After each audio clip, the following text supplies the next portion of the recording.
kuhusu kurejeshwa kwa uwepo wa Mungu. The presence of God is what matters in the church. Uwepo wa Mungu ndio unaodhamanisha sana kanisani. You cannot worship God without the presence of God. Bila uwepo wa Mungu. And Moses understood that. Na hata Musa alielewa hiyo. When he was taking the children of Israel, wakati alikuwa anawachukua wana wa Israeli to the land of Canaan, waweza kwenda katika mji wa Kanani, the Bible says, Biblia inasema, he said, akasema, if your presence is not with us, sasa uwepo wako usipokuwa I nasi, am not going. mimi siendi.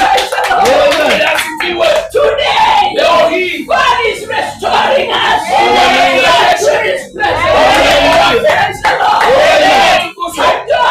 na Yohana Having that understanding akiwa na huo uelewa that man was struck away from the presence ya of God, kwamba mwanadamu aliondolewa kwa uwepo wa Mungu, he's also showing us that. na sasa anatuonyesha hivi. Jesus said, Yesu akasema, don't let your heart be troubled. wacha mioyo yako isisumbuke. This was the time when Jesus was ascending to Hiyo ni wakati Yesu alikuwa anapaa kwenda mbinguni. preparing to go to the Alikuwa Father. anajiandaa. Then he said, Na anasema, don't let your heart be troubled. auachane na mambo Believe in yasisumbue. me. Mimi ndani yangu. Believe also in Amen. Baba, in my Father's house. katika nyumba ya baba There are yangu so many mansions. kuna vyumba vingi. And if it was not so, Kama si hivyo, I would have told you. Amen. nawaambia, He says, anasema, I go. naenda I go Naenda. to prepare Kutengeneza a place. mahali.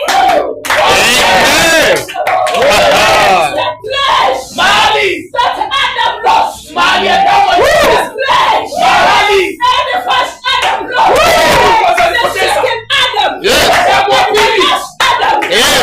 By his peace. Yes. Yesu is coming in. Anaingia. And he says, Anasema, I go. mimi naingia. Prepare Naenda. a place. Amen. In